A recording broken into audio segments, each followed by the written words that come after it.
Alors, justement, on parle très souvent de l'importance du management, du bon manager, être un bon manager, mais est-ce qu'on peut savoir si on l'est véritablement ou pas? C'est vous qui allez nous montrer comment, nous montrer le chemin. Monsieur Mostafa Skat, vous êtes fondateur du cabinet RH Leadership et vous êtes coach de dirigeants. Mais juste avant, on regarde le commentaire d'une experte et on revient. Comment savoir que je suis un bon manager? C'est quand je suis capable non seulement de gérer la responsabilité d'une équipe, mais aussi quand je peux responsabiliser cette équipe tout en assumant les responsabilités de cette dernière. Plusieurs indicateurs peuvent nous permettre de savoir si on est un bon manager, comme par exemple quand l'équipe est présente, quand l'équipe est productive, quand elle se sent dans son élément, quand l'équipe ressent une satisfaction personnelle, quand je trouve du temps pour me consacrer à mon propre travail, à mes propres tâches. Là, je sais que mon équipe est devenue autonome, je sais qu'elle a plus développé un sens d'implication et qu'elle est capable de gérer les aléas. En conclusion, je peux savoir que je suis un bon manager quand je suis en osmose avec mon équipe et qu'ensemble, on peut réaliser de bons résultats. Alors voilà, on va essayer de passer ces différents points en revue avec vous, puisque on a l'impression, enfin en écoutant ça, je me dis que les indicateurs, c'est surtout l'équipe que l'on gère. Donc d'abord, est-ce que l'équipe est bien? Est-ce que l'équipe, il y a une bonne cohésion d'équipe? C'est ça, on va dire, la règle d'or du bon manager? Pour savoir qu'on est un bon manager, c'est regarder autour de soi? Forcément, parce qu'un manager déjà veut dire qu'il a une équipe à manager. Sinon, il aurait été un expert ou un médecin qui fait une fonction qui n'est pas liée peut-être à gérer l'équipe. La gestion d'une équipe est complexe parce que ça demande beaucoup d'efforts. Et mettre en mouvement une équipe, et en mouvement, on va dire, pas en ordre dispersé, c'est aussi très important et pas évident. Donc maintenant, justement, dans le sujet, elle parle de responsabiliser tout en assumant la responsabilité. C'est ça. J'ai bien aimé la formulation parce qu'effectivement, quand on gère une équipe, on a une responsabilité par rapport aux résultats. Même quand on ne délègue pas forcément la responsabilité. Elle nous incombe à nous. Et donc, il faut faire en sorte à ce que des gens qui ne sont pas vous-même fassent ce qu'il faut pour que vous n'ayez pas de problème avec votre responsabilité. Et l'indicateur, à mon avis, le plus important, c'est la mise en mouvement des équipes avec moins d'efforts. C'est-à-dire que plus on a cette capacité de faire autre chose que de suivre les tâches, plus ça montre que vous avez une équipe de plus en plus autonome, plus responsable, voire plus engagée. Que de suivre le quotidien, vous voulez dire? Que de suivre le quotidien suivre les tâches ou être derrière les uns et les autres. Très souvent dans nos missions, la première des choses qui nous est demandée, c'est la délégation. C'est-à-dire que vous avez des managers ou des dirigeants qui ont... dont l'entreprise a grandi, ou eux-mêmes ont pris des responsabilités plus importantes, que ce soit au privé ou au public, ils se rendent bien compte que de passer de 3 personnes à 10 personnes, c'est autre chose. Et du coup, la manière avec laquelle il interagissait avec 3 personnes, ce ne sera plus la même pour qu'ils puissent justement arriver à ces résultats avec ces personnes-là, parce qu'il peut très bien cumuler trois fonctions en même temps absolument. Et travailler à des heures impossibles, mais en même temps, qu'est-ce qui se passe? C'est que lui, déjà, il risque d'avoir un burn-out, ce qui est souvent le cas aujourd'hui, et on nous appelle pour ça. Et en même temps, il déresponsabilise les équipes. Ces équipes, ils sont embauchés pour faire des choses, du coup, ils se retrouvent à être des responsabilités. Mais lorsqu'en tant que manager, on hérite d'une équipe ou de plusieurs équipes existantes et qu'il n'y a pas forcément ce facteur confiance entre le manager et ses équipes, ça aussi, ça pose problème. Parce qu'il ne peut pas déléguer, enfin, ce manager, femme ou homme, ne peuvent pas déléguer dans un contexte où il n'y a pas de confiance, où il y a un manque de confiance. Alors forcément, la confiance est une condition sine qua non d'un bon management.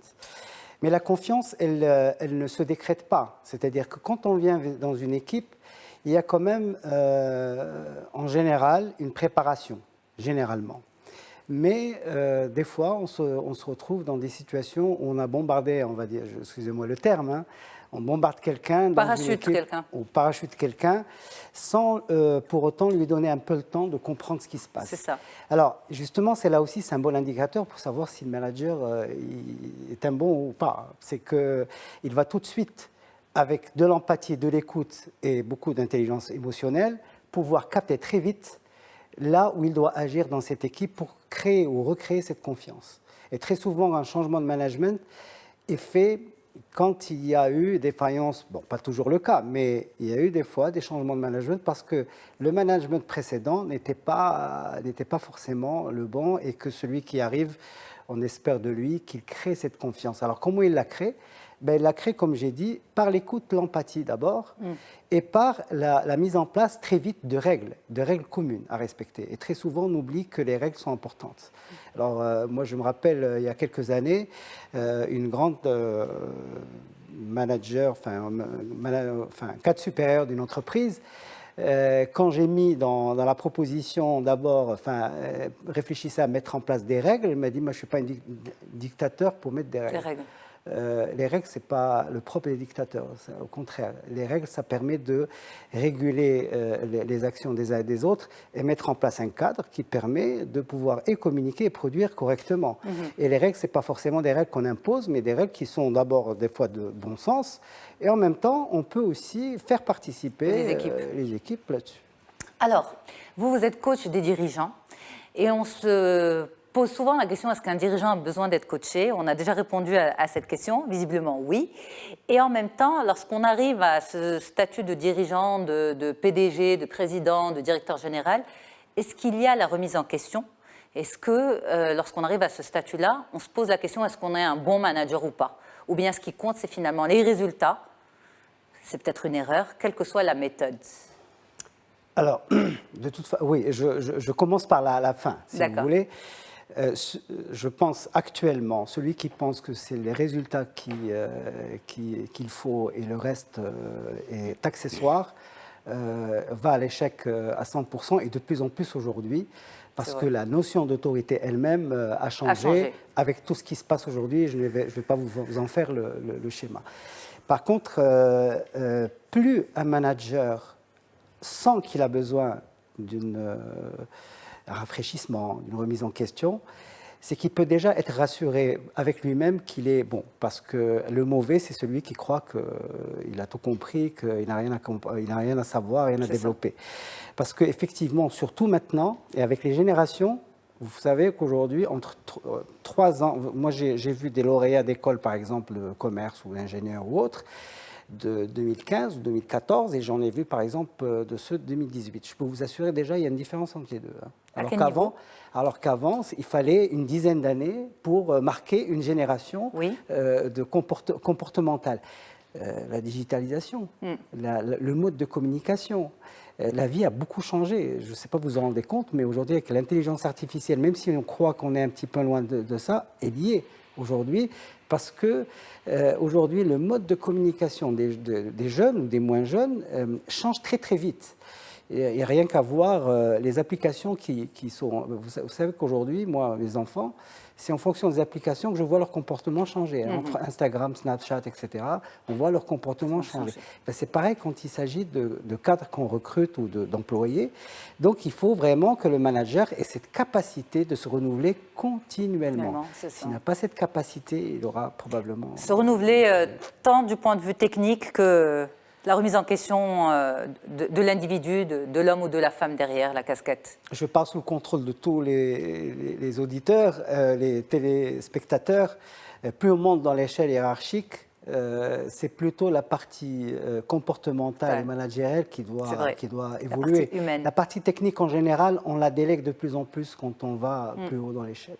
Alors, docteur Benabès, vous considérez aussi un manager quand on a un cabinet. C'est vrai qu'on pense à... M. Srad disait tout à l'heure, l'entreprise c'est une chose, un cabinet médical c'est autre chose, non? Non, un cabinet c'est aussi une entreprise. Et vous avez à manager aussi des patientes, surtout dans mon métier, gérer les urgences. Vous savez, en gynéco, pour toute patiente, elle est urgente, elles sont toutes urgentes. Mais il y a quand on est enceinte, surtout. Mais il y a toujours plus urgent. Il y a entre un arrêt cardiaque et quelqu'un qui saigne un petit peu et quelqu'un qui a un petit bobo. Et donc, vous devez manager ces urgences. Je crois que maintenant, et je rejoindrai peut-être monsieur, c'est le stress dans lequel on vit. Et donc, tout le monde est stressé et tout le monde a besoin et avec les réseaux sociaux on a besoin d'une information immédiate. Je crois que c'est ça, et donc il faut gérer. Fadel Al-Ghadi, vous aussi, vous êtes chef d'entreprise, mais je suis un mauvais manager. Je ne pense pas du tout, parce que vous avez monté vos projets au Maroc, en France, l'école à Salé. Toujours d'une façon artisanale, et heureusement, j'ai la chance que ma fille maintenant a intégré un peu l'entreprise, et elle a fait une école de commerce, donc je suis très contente que Nargis va reprendre le volet oui. stratégique. Voilà, parce que manager, je ne sais pas le faire. Mais créer, vous savez tellement bien le faire. J'essaye, oui. Bon, on va sur les questions. On va prendre une seule question, celle de Smaïl, qui vous dit, est-il inné d'être un bon manager? Est-ce qu'il y a des bons managers juste comme ça? Il y a des prédispositions, effectivement. On rencontre beaucoup de gens qui, presque naturellement, ont cette capacité de communiquer très vite et de créer autour d'eux de la cohésion, de la motivation. Et ça tient un peu plus de leadership, c'est-à-dire que... Mais le management doit s'apprendre. D'ailleurs, on le dit, même ceux qui sont managers aujourd'hui ont toujours besoin de se renouveler. Il y a des plans de formation tous les ans pour certains managers, pour au moins reprendre au moins quelques principes ou évoluer sur des principes nouveaux de management. Mais il y a des prédispositions. Il y a des prédispositions. On va quand même sur la deuxième question, de celle de Halima, qui vous dit « Mes collaborateurs me font souvent des compliments. Est-ce que cela veut dire que je suis un bon manager ?» Une bonne manager, on dit. Manageuse. Manageuse, voilà, une bonne manageuse. Manager avec E. Ça existe? Ça existe ou pas? Manageuse. J'en sais rien. Manager avec E. Il faut appeler l'Académie française. Moi, c'est pas ma langue, mother tongue. Oui, si d'abord c'est une bonne nouvelle qu'on lui fasse des compliments, il faut voir dans quel contexte, mais je suppose que c'est sur le boulot peut-être. Oui, les compliments, c'est quelque part, sauf si, quand c'est des compliments un peu hypocrites, mais il faut faire attention à ça aussi. Mais je pense qu'elle ressent ça de manière sincère, donc c'est pour ça qu'elle en parle. Quand c'est sincère, c'est un indicateur énorme. Parce qu'on dit toujours aux managers, n'attendez pas de vos collaborateurs de vous applaudir. C'est vrai. D'accord? Parce que sinon, vous êtes malade tous les jours. C'est-à-dire, n'attendez pas que vos collaborateurs vous regardent. Et n'attendez pas non plus que vos managers vous applaudissent. Dans les deux sens. Dans les deux sens. Exactement. C'est ça. C'est-à-dire, on doit faire ce qu'on a à faire, d'accord, avec conscience et sincérité. Et après, les choses, ça vient par la suite. Si par contre, elle a déjà des signaux positifs de ses collaborateurs et de manière spontanée et authentique, c'est merveilleux. C'est super. Ben nous, on va marquer une courte pause et on va attendre des applaudissements. Non, je rigole. Et on revient pour continuer notre émission. À tout de suite. Merci beaucoup de nous rejoindre sur le plateau d'On se dit tout sur Média TV. Je peux vous assurer que j'ai eu mes applaudissements off. Et puis on a continué la discussion justement sur la gestion, comment être un bon manager. Et il y a des sujets qui arriveront, qui seront programmés prochainement pour compléter la discussion. En tout cas, merci beaucoup, Monsieur Moustapha Skrat, d'être là. On continue l'émission ensemble et on retrouve tout de suite notre femme inspirante de cette semaine.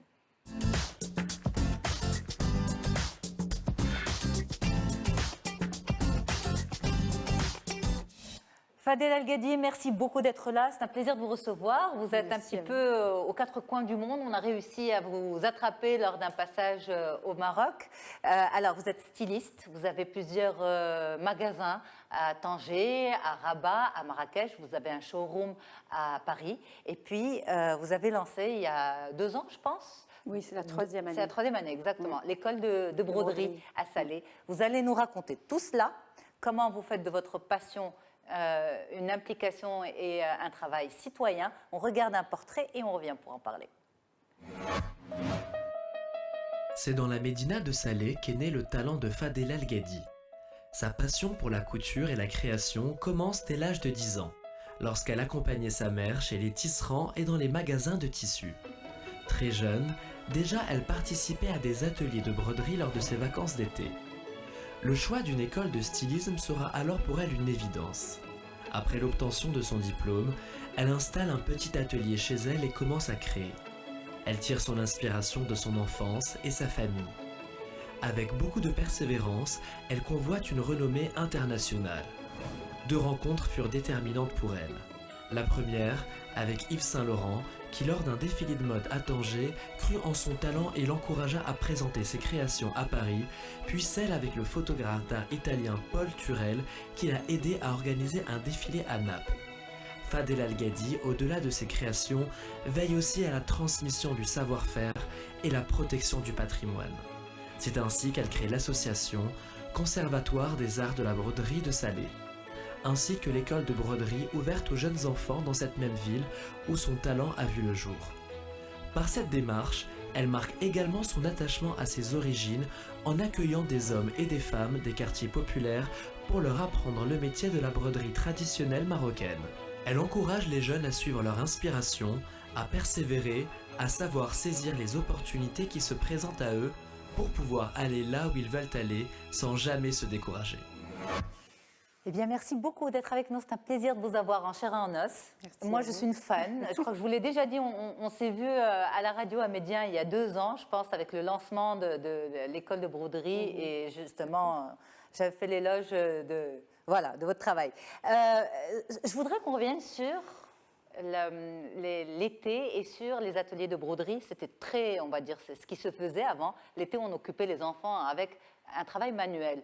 On apprenait quelque chose. On disait pour les petites filles, par exemple, tout ce qui est tarz, tout ce qui est... voilà, toutes ces choses-là. Aujourd'hui, ça se perd.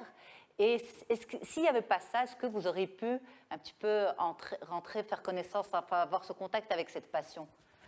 Je pense pas, parce que, en fait, avant, c'était les habitudes un peu des mamans d'envoyer leurs filles dans les ateliers de broderie pour les occuper. Surtout que nous, on est issus d'un milieu très modeste, donc il n'y avait pas de vacances scolaires. Et le seul échappatoire, c'était les ateliers. Donc je ne vais pas dire que c'était une partie de plaisir, parce que j'avais 10 ans. Donc voilà, mais j'ai appris à côtoyer beaucoup de femmes qui font le tapis, la broderie, toutes sortes de broderies. Et aussi, dans ma famille maternelle, les femmes, elles étaient très manuelles. Elles brodaient beaucoup. Et avant, on préparait le trousseau de mariage. C'était un peu collectif. Toute la famille participait à préparer tout ça. Et du côté de mon père aussi, il y avait...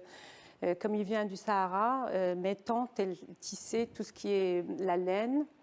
Faisait des couvertures en laine. Donc j'ai évolué dans ce milieu un peu où les femmes brodaient, tissaient. Et après, je pense que ça a été le déclic. En fait, je ne vais pas dire que je l'avais à 10 ans, mais une fois j'ai eu mon bac, j'ai fait une école de mode à Rabat. Et c'était, je ne sais pas, c'était naturel de montrer un peu tout ce que j'ai appris quand j'étais enfant. Mais à l'époque, est-ce que c'était un petit peu valorisé, ce côté purement marocain? Parce qu'il y a quelques années, on allait plutôt vers ce qui était occidental. On n'allait pas vers les origines, vers le patrimoine marocain, mais revisité, comme vous le faites actuellement. Est-ce que, dès le départ, au niveau national, au niveau du Maroc, votre approche a été comprise? Enfin, moi, j'ai le souvenir que à la fin de l'école de mode, enfin l'examen, j'avais revisité, j'ai fait une robe contemporaine, mais avec un travail marocain. C'était le truc qu'on fait à la fin, je sais pas, mon examen, c'était le projet. Et après, par la suite, en fait, j'étais très timide un peu, et puis j'avais pas les moyens de faire ça parce que ça demande beaucoup d'argent. Mais quand j'ai commencé à faire quelques pièces par-ci, par-là, et surtout que j'avais beaucoup d'encouragement de la part des étrangers, donc voilà, petit à petit, j'ai pris mon courage suite à des rencontres magnifiques et je me suis lancée. Mais je ne vais pas dire que dès le départ, j'avais l'idée de faire ça. C'est ça. Mais vous n'aviez pas l'idée, mais ceux qui vous encadraient, les profs, est-ce qu'ils ont un petit peu... Non, pas du tout. C'est ça, par rapport à ce projet notamment. Parce que mon projet de fin d'année, c'était une surprise pour eux. C'est ça. Parce qu'à l'époque, tout le monde, même après, tout le monde essaye de faire des choses un peu internationales. Exact. Et le travail manuel, la broderie marocaine était plutôt pour les caftans et plutôt pour tout ce qui est art traditionnel, de la table. C'est ça. Donc c'était pas, on va dire, le bienvenu. Non. Non, pas forcément. C'était une mauvaise note? Non. Non, je sais oublié. Alors, vous avez lancé votre petit atelier, collection, et puis il y a eu des rencontres. Sans ces rencontres, est-ce que Fadel Al-Gadi aurait été Fadel Al-Gadi? Non, je ne pense pas. Parce que j'hésitais beaucoup, je ne croyais pas en moi, je n'avais pas les moyens.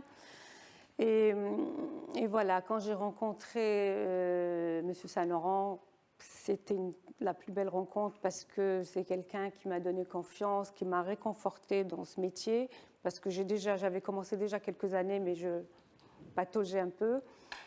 Et puis aussi, on a à peu près, enfin, on a la même sensibilité. C'est quelqu'un qui a utilisé beaucoup l'artisanat marocain. Mais celui qui m'a vraiment aidée, on va dire, il a été presque un mécène pour moi, c'est Paul Torel, qui est un photographe italien. Et c'était par hasard, c'est juste par curiosité. J'étais en vacances à Naples. Il m'a vu porter des vêtements, donc il a aimé. Vos vêtements? Oui. Vos créations? Oui, oui. J'essaye toujours de porter mes créations. Donc voilà, et puis il m'a demandé pourquoi je me lance pas, parce qu'il trouvait que c'était beau ce que je portais. Je lui ai expliqué que je démarre gentiment. Alors il m'a dit, dans 3 mois, je fais une expo et j'aimerais bien qu'on fasse une expo off pour vous. Et c'est comme ça que ça a démarré. Après, j'ai vu l'engouement des Italiennes pour ce que je fais et puis ça m'a donné... Mais vous avez mis combien de temps à dire « je démarre » ? Combien d'années ? Parce qu'entre le diplôme et... Non, après le diplôme, j'ai commencé tout de suite. Oui, tout de suite, j'ai eu mon petit atelier. Après, j'ai eu des circonstances personnelles. Voilà. Et je ne pouvais pas me lancer complètement. Donc, j'ai fait du prêt-à-porter, mais sans oublier ma passion. J'avais dans une petite boutique qui était normalement où j'étais censée présenter mes créations. J'avais de temps en temps quelques pièces que je faisais parce que je ne pouvais pas lâcher ça. Donc, ça m'habitait de faire des choses que je créais moi-même. Et que j'avais quelques expats à Rabat qui venaient, qui aimaient, qui appréciaient, mais sans plus. Mais en fait, j'ai mis, je crois, 7 ans pour démarrer réellement. Réellement, absolument. Alors, vous avez ouvert un showroom à Paris et des magasins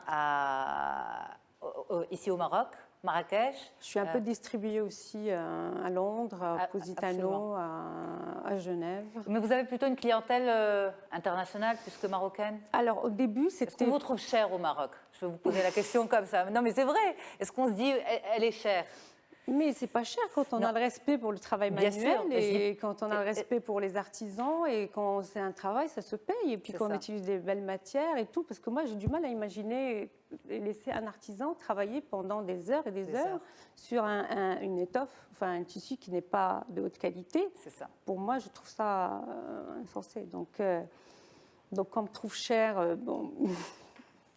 C'est pas grave. Je suis désolée, c'est pas grave. Mais alors, dites-moi, par rapport à l'école... Mais oui. je veux revenir à cela parce que c'est vrai qu'au début, ma clientèle, elle était plutôt internationale, plutôt occidentale et du pays du Golfe.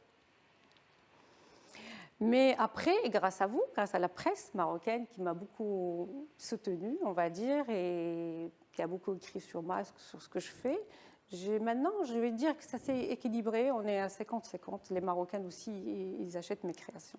Alors, Fadel Algadi, on va aller sur ce besoin de transmission que vous avez eu. Lancer cette école, former des jeunes, souvent des jeunes défavorisés. Pourquoi vous avez eu peur de perdre ce patrimoine national? Oui, tout à fait. Parce que moi, quand vous savez, j'utilise beaucoup la broderie sur mes vêtements. Je n'imagine pas un vêtement sans qu'il soit orné par une broderie. Et donc, j'ai constaté, c'est vrai qu'il y a une perdition. Et du coup, je me suis dit, bon, j'ai bien réfléchi. Ce n'était pas du tout dans mon développement, je veux dire. Au départ. Je suis un mauvais manager aussi. C'était pas prévu. Non, ce n'était pas prévu. Et il fallait que mais je me suis lancée. Je me suis dit, bon, il y a une urgence. Et le seul moyen, pour moi, c'est de former. Donc, c'est passé par la formation. Et du coup, voilà, j'ai créé cette école à Salé. C'est la 3e année. On a commencé par une classe. Maintenant, on a une 2e classe. D'accord. Voilà. Et c'est une formation qui dure combien de temps? 3 ans. 3 ans. Donc là, vous allez avoir votre première promotion. Oui, fin d'année. Fin d'année. Scolaire. Scolaire, oui. Et après, vous allez les aider pour les placer ou... Oui, bien sûr. Vous travaillez avec la marque directement? Non. C'est des jeunes qu'on va placer. D'ailleurs, il y a une forte demande. On a eu, je ne sais pas si vous savez, on a eu 2 jeunes filles qui sont parties faire un stage à l'école supérieure du Perret à Paris. Que vous avez accompagné, justement. Oui, que j'ai accompagné. Et puis le prestigieux atelier Montex de Chanel. Et ils étaient vraiment très appréciés. D'abord parce que Il y a une forme de broderie ici au Maroc qu'en Occident, on ne connaît pas, on connaît peu. Et même cet atelier, ils étaient vraiment impressionnés. Et peut-être qu'ils penseront les intégrer plus tard, parce que Randa, comme vous savez, et les filles sont excellentes dans cette broderie. Donc voilà, je pense qu'il n'y a pas de problème pour les placer. Bravo en tout cas. Messieurs, on ne vous a pas entendu. Merci à vous deux. Bravo madame. Merci. Et bravo Yasmine de nous faire découvrir de telles merveilles. En voyant les images, en voyant ce que vous portez, en voyant les images, j'ai envie d'avoir une robe comme ça, enfin une veste comme ça pour ma femme, pour la fête. C'est très beau. Je fais pour moi aussi. Ben, Inch'Allah, Voilà. si j'ai les moyens de les acheter. Il vous taquine là. Mais bravo à toutes les deux. Ce qui me fait plaisir au premier lieu, c'est la valorisation du métier, des métiers. Au Maroc, on a longtemps dénigré les métiers, parce que le métier manuel. C'est ça. Alors que dans d'autres cultures, le métier manuel est presque sacré. Alors qu'au Maroc, malheureusement, alors qu'on a un gisement énorme, dans tous les domaines d'ailleurs, que ce soit dans le design vestimentaire ou dans d'autres domaines, le métier, et là, d'abord, je vous félicite parce que l'action envers des jeunes pour pouvoir avoir un métier, et pas seulement de la manière la plus basse, parce que malheureusement, même les formations professionnelles, elles ne forment pas les gens forcément pour arriver à l'excellence. On les forme juste pour avoir un job, ce qui n'est pas tout à fait la même... j'ai senti ça, vous ne l'avez pas dit, mais on le sent. Puisque après, ils vont aller vers des horizons beaucoup plus prestigieux. Et pourquoi pas un jour, grâce à vous, madame, on aura peut-être des instituts d'excellence pour les métiers, et pour les métiers manuels. Et ça... Pour ce qu'on appelle les arts et métiers. C'est ça. Les arts et métiers, c'est plus de l'ingénieur. C'est plus de l'ingénieur. Mais c'est vrai que la notion de métier au Maroc, et moi je me suis toujours, parce qu'au Maroc, jusqu'à il y a 20 ans, si on n'était pas médecin ou architecte ou avocat, on n'avait pas de métier. C'est ça. Enfin, on était presque... mais là, on voit que concrètement, on a des passionnés qui valorisent le métier au point de l'élever au niveau de l'excellence, et ça c'est très très oui, c'est pour ça que c'était très important de leur faire un lieu qui valorise ce qu'ils font et un lieu pour les séduire aussi, parce que vraiment au début, oui, être artisan, être brodeur, c'est pas valorisant. C'est ça. Mais après, quand il vient dans un lieu propre, où ils sont respectés, ils sont valorisés, ça leur donne des ailes et ils ont envie ils sont fiers en fait. Ils sont fiers, c'est ça. Alors au-delà du vêtement, il y a aussi le parfum. Oui. Il y a aussi le parfum. Et justement, ça c'est une téléspectatrice qui nous rappelle cette question. C'est Najwa qui vous dit, qu'est-ce qui vous a amené à lancer votre propre parfum, qui sent très bon d'ailleurs, très oriental comme odeur. Oui, c'est un rêve aussi ancien, comme le rêve qui a donné naissance à mes vêtements. Et puis, je pense que n'importe quel créateur, au bout d'un moment, il a envie de lancer son parfum, parce que c'est dans le rituel de la beauté. La femme, elle s'habille, elle met des accessoires, après, elle a envie de se parfumer. Donc, voilà, et aussi, je veux dire, c'est les souvenirs de moi dans la Médina de Salé. J'avais envie de traduire tous ces parfums du bois, de la laine, des épices, du thé à la menthe, de tout ça, j'avais envie de le traduire dans un parfum. Des projets à venir? La survie de mon école, ça je travaille beaucoup. Vous parlez de survie, c'est compliqué? Oui, c'est un peu compliqué parce que, comme vous savez, c'est une école que j'ai créée avec mes propres moyens. Et elle vit grâce à quelques dons et quelques mécènes. Et beaucoup grâce aux artistes aussi, que je salue, parce qu'ils m'ont vraiment beaucoup soutenu, tous les artistes marocains et quelques artistes internationaux aussi, en vendant leurs œuvres que j'arrive à financer cette école.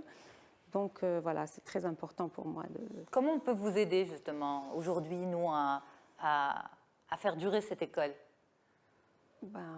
Citoyens marocains, médias... Faire des dons, ou parrainer un enfant, voilà.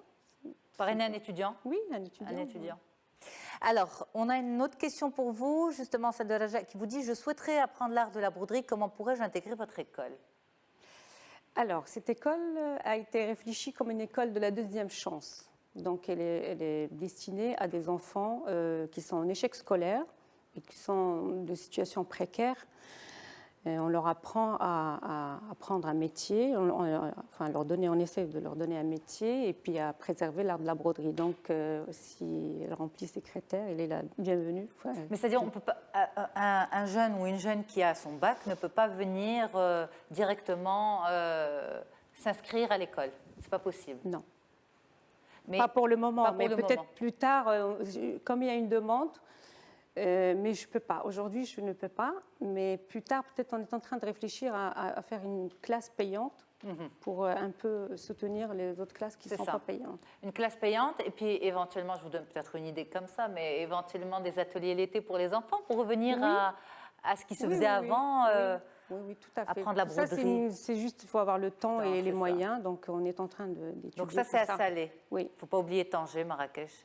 J'adorais dupliquer cette école un peu partout dans le Maroc, mais bon. Fès aussi. Oui, absolument. En tout cas, merci beaucoup, Fadel Al-Ghedi. C'est un plaisir d'échanger avec vous. Et les messieurs avec nous sont, tout oui. Voilà.